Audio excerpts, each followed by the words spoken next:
Les consultations entamées par le Premier ministre Sylvestre Ilunga Ilunkamba mercredi dernier ont tenu en haleine les internautes, mais surtout la rencontre avec le jeune de la Lucha qui a tourné au vinaigre. Selon le média en ligne Actu7, l'échange a été virulent entre le Premier ministre et le jeune de la Lucha. Les deux se sont neutralisés par des menaces réciproques. Pour Gustave Kalingay, l'intention du jeune de la Lucha était bonne, mais le ton et les mots choisis ont été médiocres. C'est aussi l'avis de Alain Chumwanga qui écrit « J'ai aimé le message apporté par nos frères de la Lucha, mais la manière de la transmission n'était pas bonne. » Okenge Patrick estime pour sa part que le radicalisme de la Lucha frôle le djihadisme islamique. Face à cette levée de bouclier contre la Lucha, le mouvement citoyen a fait une mise au point pour préciser que Victor Tesongo, reçu par le Premier ministre, a été exclu de la Lucha depuis plus d'une année. Et le concerné Victor Tesongo a tenté d'atténuer les choses. Dans un tweet, il dit « Pas d'échange virulent avec le Premier ministre, mais plutôt un jeune indigné qui rappelait au Premier ministre ses responsabilités. » Toujours à propos de la formation du gouvernement Ilunkamba, on observe les jeux de coulisses. Steve Mbikai a annoncé une marche samedi pour dénoncer la marche projetée le même samedi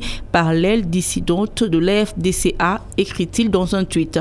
En réponse, Dori Dumbi qualifie le parti travaillistes de Steve Mbikai de Kuluna politique qui vont finir dans la poubelle politique. Pour Génération Future, seul l'FDCA de Bahati sera dans le gouvernement Ilunkamba. Une position vite contredite par Abakouk Faliala qui note que le quota FDCA dans le gouvernement sera donné à l'aile Nenenkulu.